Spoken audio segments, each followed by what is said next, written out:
Jake Skin from the Boxed In podcast here, delighted to be joined here by Tamm Thibeault. We are in the Steel City gym here in Sheffield. You've just finished training. How are you? I'm good. Just, relaxing after training, hanging out in the gym.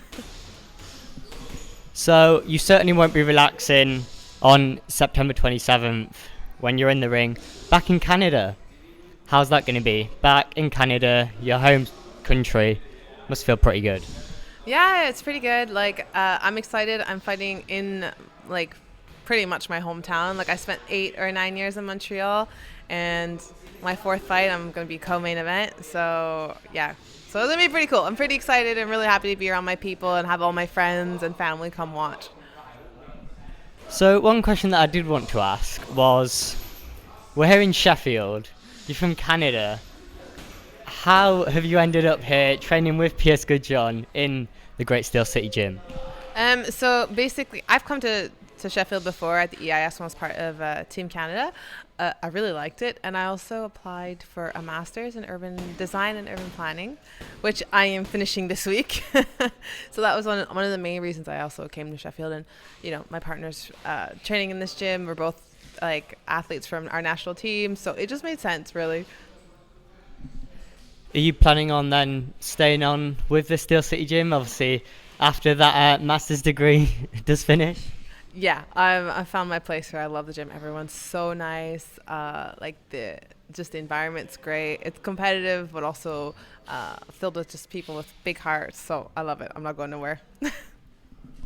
So going back to your fight on September 27th, if all does go well, where do you kind of see yourself? Because you are ranked first in the IBF rankings, and it does now seem that a world title is not very far away at all. So, I mean, you're laughing. How does that actually feel? Well, obviously, this will be your fourth fight coming up.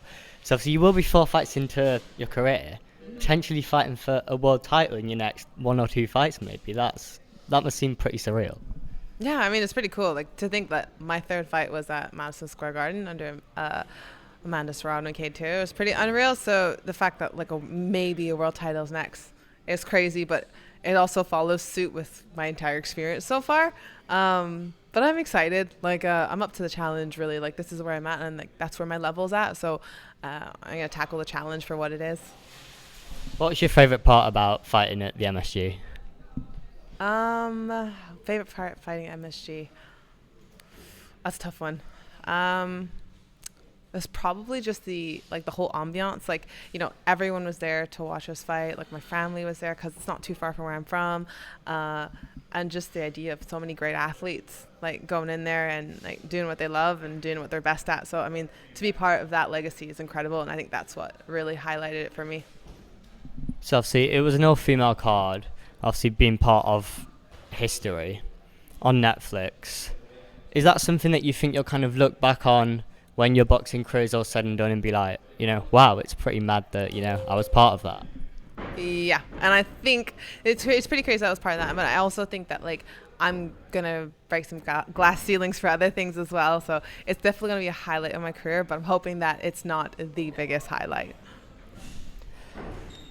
Obviously, going back to that kind of world title, do you think maybe 2026 that you could genuinely be fighting for that world title, or would you maybe like to get a bit more experience? What is the plan kind of for the next 12 months if all does go well in Montreal?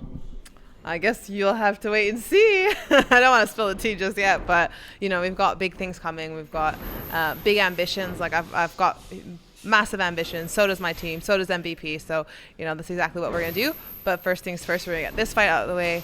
Give it a good performance, and then reassess. Do we have an opponent for September? Yeah, we have an opponent. I think her name is Christina. She's an Italian girl, 1-0, which is what I will be looking at over the next couple of weeks to make sure that I'm ready. Going on to kind of MVP, obviously Jake Paul, a massive name. Was it kind of when you got offered to sign with them, you kind of saw what they were building and just I have to be involved in this? Yeah, I definitely saw what they were building, and like we were like I'm one of the first to sign with them. Like I was there like towards the beginning, before they just had this like massive takeover. So I knew where they were going. I like knew the vision they had in mind, and it's something that I definitely wanted to be a part of, and I think that aligned with my values as a person as well. So it was just a really good fit. Obviously, your last fight was on Netflix. Big fight coming up on Netflix this month is Canelo Crawford. What do you make of the fight, and if so, maybe even a prediction? So this one's tough because they're both really, really good fighters. I think Crawford is a very well-rounded fighter. Like he does it all very, very well, and he's tough. He is going up against Canelo, who is bigger than him, who is also very experienced in the pro ranks. It's a tough call, but I think Crawford can pull it off, you know. Yeah, I think so.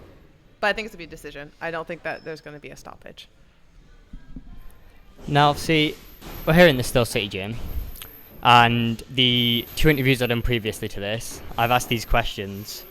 A few quick fire questions about the people in the gym. Yeah. So, who would you say is the funniest? Mick Conlon, probably. Yeah, probably Mick Conlon. Who would you say is the hardest worker? Hardest worker? Ooh, damn, that's tough. That's really tough. I think everyone works really hard. There's no one here that I could say slacks off. Who's the most talented? Most talented. I would have to say Harris Akbar. I think was the most talented. The strongest puncher? Me. Just kidding. You can go yourself. I'm the only girl in the gang. I'm definitely not the strongest puncher, but I'd like to think so. Who's the strongest puncher? Damn, that's tough. I don't know. I would I'd probably say Harris because he's the biggest one. But I don't know. We used to have a heavyweight, but he's not here no more. So probably the biggest one. It was just next in line, which is Harris. Who's the fastest puncher? Fastest is, I'd probably say Mick or Dalton. One of the two. They're pretty fast. Yeah. The best and worst at timekeeping? We're all pretty shit at arriving on time. So no one's the best at it. Maybe Ed. I feel like Ed would be. I've never seen him arrive late. But I was like, most of us are still struggling with that.